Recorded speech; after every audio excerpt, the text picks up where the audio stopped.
Talk about this Mike Vrabel, Dianna Russini story from the perspective of an Eagles fan and from the only angle I think actually matters, and that is journalistic integrity. And I'm going to tell you why I think the NFL should be investigating both Russini and Vrabel. In a video back in November after Marshawn Nealon lost his life about mental health in the NFL, and one of the things I focused on was A.J. Brown and Dianna Russini. On video, it's attached to this comment, but I laid out in that video Russini's constant coverage of A.J. Brown and the Eagles offense. This tweet at the time was when they were 4-0, and she was constantly seemingly trying to drive a wedge between AJ and the Eagles. There's one team that was constantly being brought up in these conversations as a trade partner for AJ Brown, and that was Mike Vrabel's New England Patriots. Laurie Otis laid this out, but I think there should be an investigation by the NFL into tampering around Dianna and Mike. Because Mike Vrabel was using Dianna Russini to create friction within the Eagles offense to drive AJ away from the team and into the arms of the Patriots. That's a fucking problem. Outside of being an Eagles fan, here's the part that actually pissed me off. AJ Brown, perhaps more than most people in the NFL, has been an advocate for mental health and talked a lot about his own struggles, which largely came while he was with the Tennessee Titans,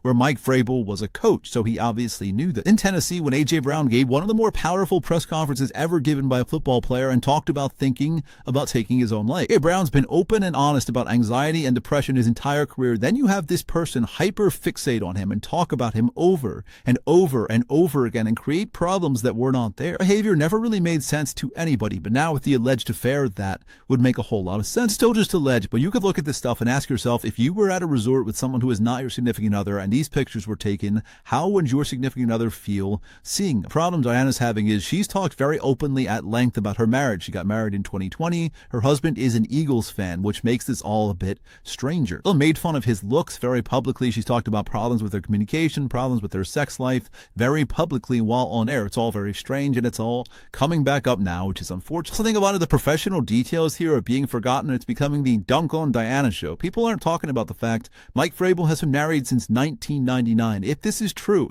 this is fucking embarrassing. Well, as a father, he has 2 sons. He also is a leader of men. I think as a coach in the NFL, you should have the respect of your players. I think if I'm a player, I'm married, I have children, I see you allegedly acting like this, I am not going to view you with the same amount of respect, plain and simple. The NFL also has a personal conduct clause if you're doing stuff that can put the integrity of the NFL or a team at risk. Dianna herself, as a reporter, is being investigated by The Athletic because there's obvious conflict of interest here. You cannot do this. If this is true, I think they are both absolute morons. But if this is true, I think A.J. Brown got used as a pawn, as a toy by these two people. That there's absolutely no excuse for that, and it deserves an investigation by the NFL.